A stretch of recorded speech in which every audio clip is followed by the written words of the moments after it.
Good morning.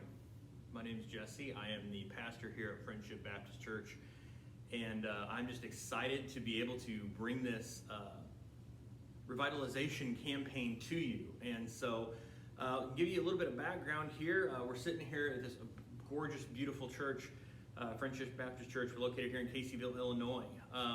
Approximately about a year and a half ago, my wife and I came, and through the work of God, came and did some sermons for some classes that I had needed some credits for seminary, and one thing led to another. We were asked to be the interim pastor, and so I served in that role for about a year here at Friendship, and then late last fall, we went ahead and the church asked me to do that and be full-time as their senior pastor. Amber and I and our family have always felt a longing and a kind of a draw here to Caseyville. Her roots run deep here. As a matter of fact, about 30 years ago, her grandfather was the pastor at this very church. And so there's a lot of ties here, as well as a very large calling from God for us to be here. And so I wanted to share with you guys really the vision that we have here for Friendship. And so Friendship's a smaller church. We average probably anywhere between 15 to 20 to 25, maybe tops on the membership list. But we're here, Amber and I are here to do a revitalization effort here at this church. And so it's exciting to me because the people that are here, the members of this church, have such a heart for God. They have such a heart for each other and just love each other. They love our family and they love this community.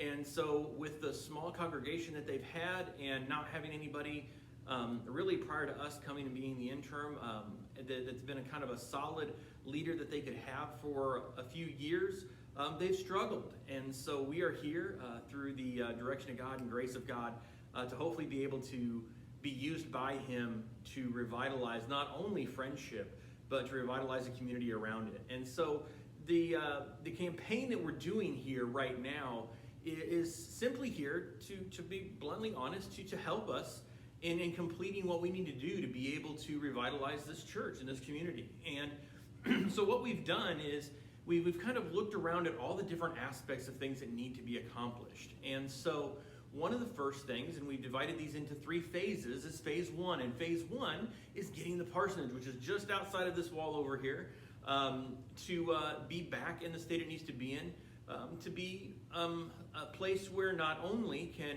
our family live in, but the church can be a part of and take part in Bible studies and classes and really make it an extension of the church again. And so that phase 1 has got costs associated with it.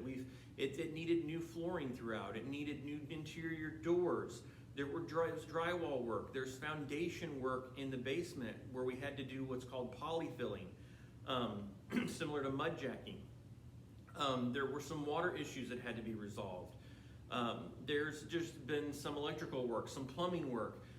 All of these things add up. And when you've got a church of 15 to 20 people, sometimes those resources can get really tight and really hard to come up with. And so one of the things we've done is we've been very, very blessed by God to have a congregation that does give. And on top of that, we've had many people outside. Some have already donated to us. Others have said, hey, how can I donate? And that's what this campaign here is for, is to give people that opportunity to be able to see what is going to happen and what needs to happen here at Friendship and how they can help participate in that and how they can help be a part of that.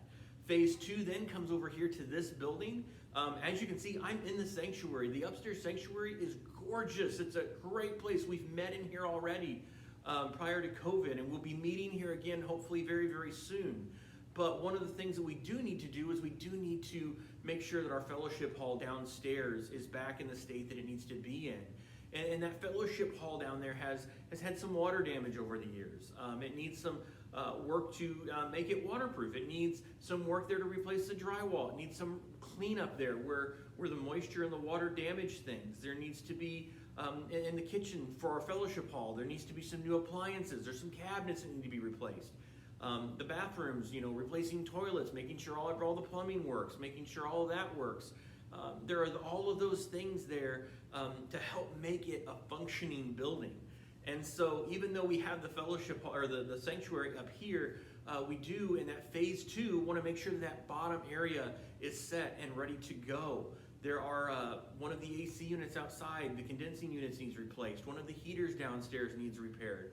And so we've got some of those different aspects in there that we really need to do to make this a functioning building. And I say building and not church because we're the church, not the building, right? That's partly why, number one, the parsonage was listed at phase 1, so that my family and I could get in and start building those relationships with the people here in the community, but also, and more importantly, so that the members of this congregation could then again know that after Sunday morning church, they can come over. There's a meal there. We can have Bible studies there. The basement is a fully finished, full-out basement with plenty of room for small groups and Bible studies and Sunday school classes. And even if we needed to while we were in phase 2 of this church, meeting over there in the basement for church. And so we do that, and then we come here and we get this building ready. And then there's phase 3. And phase 3 is really that phase where we get into those aspects of some of the upgrades that need to happen, right? Not the things that are necessities and hey, you have to have it right now to do church, but those things that would be great to have. And we look at those things as things like changing the sign out front, upgrading and repairing the soundboard that we have. Do we need projectors? Do we need the screens? Those sort of things. And so really just being able to then pour in and doing the landscaping outside. But really, all of this is about one thing and one thing only, and that's about getting friendship to a point where we can go out and make an amazing impact on the community for the kingdom of God. I understand that there are times where there are objections to doing things like this, right? Why don't you just trust God to provide? Why don't you just trust in Him that the money's going to be there? Why are you asking for outside money? If you're sitting here telling us that the building's not the church and you guys are the church, does it really matter if you have all these things? So my answer to that is yes, it really does matter. We don't need a multi-million-dollar building. But what we do need is we need, quote unquote, a place to call our home base, a place where all the members can come together and be filled and rejuvenated and filled up to send out into the community. And we do need those things where people can say, hey, that is where I can go to get help. That is where I can go to be prayed over, to be ministered to be loved on. As far as trusting God, let me tell you, He's already in the works here, folks. He's already at work. We have seen Him from the very first day when we came to the parsonage. And a neighbor stopped by and we got to talk with him about what was going on here. To the very next week, while we're sitting out front and Will and I are working on the mailbox, a gentleman's car breaks down outside. He asks if he can come into the parking lot and wait for the tow truck, and we get to share with him. We've been blessed by businesses where they've given us breaks on the costs of supplies, where they've given us breaks on the costs of rentals, where they've given us breaks on things, and they've specifically told us, hey, the reason we're giving you a break is because we're just so happy with what God is leading you to do in that area.